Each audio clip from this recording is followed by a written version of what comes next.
नमस्कार। आज हम बात करने वाले हैं सफीदो विधानसभा की, जहां पर 1991 के बाद सत्ता पक्ष का विधायक बना। लेकिन इस बार सफीदो में नए विधायक के लिए विरासत में तैयार हैं ढेरों जन समस्याएं, जो बिना कुछ कहे बहुत कुछ बयान कर रही हैं। वन बाय वन करके आपको बताएंगे, आप वीडियो को स्किप मत करना और लास्ट तक बने रहना। आपको बता दें कि सफीदो विधानसभा क्षेत्र का अनूठा ऐतिहासिक महत्व है।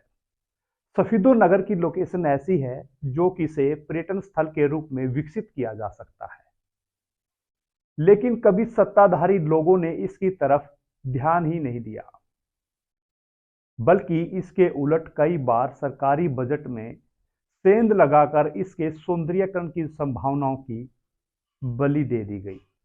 अब विधानसभा चुनाव परिणाम के बाद विधायक को अगली राजनीतिक लड़ाई से जूझना है।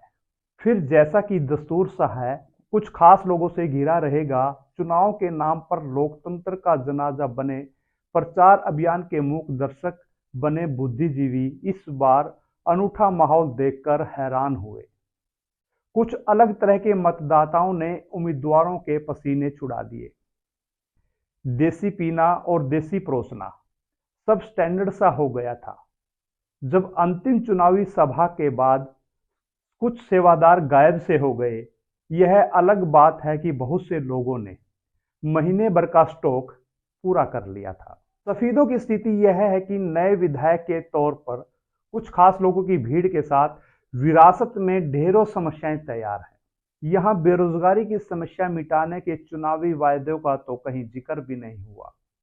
और दोस्तों, आपने सुना होगा कि कई विधानसभाओं को जिला बनाने की कवायद चल रही है, लेकिन सफीदों को जिला बनाने वाली बात किसी भी राजनेता के चुनावी भाषणों में सुनाई नहीं पड़ी।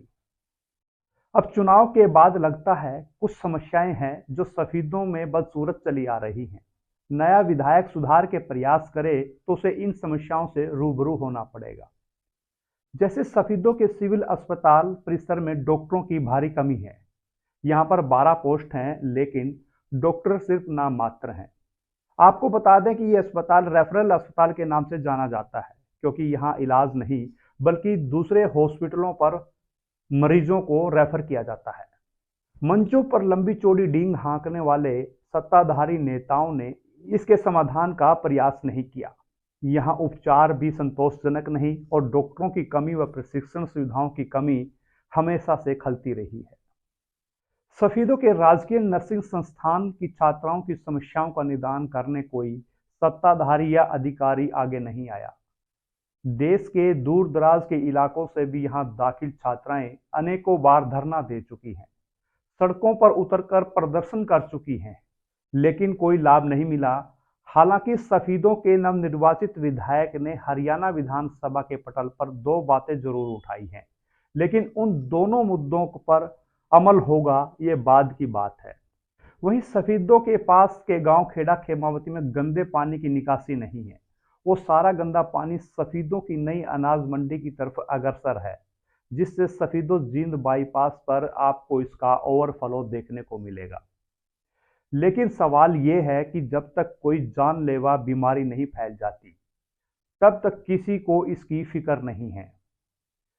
भ्रष्टाचार के आधा दर्जन बहुचर्चित मामले आज भी पेंडिंग पड़े हैं, लेकिन इनमें जो शामिल लोग थे वो निश्चिंत हैं। मुआना जैसे बड़े गांव की बदहाली और लगभग सभी गांवों का गंदगी से घिर जाना और ऐसी हालत में हार्ट और कैंसर जैसे जानलेवा रोगों के पीड़ितों की संख्या का निरंतर बढ़ना कोई माने तो प्रशासन और सरकार के लिए गंभीर चुनौती है।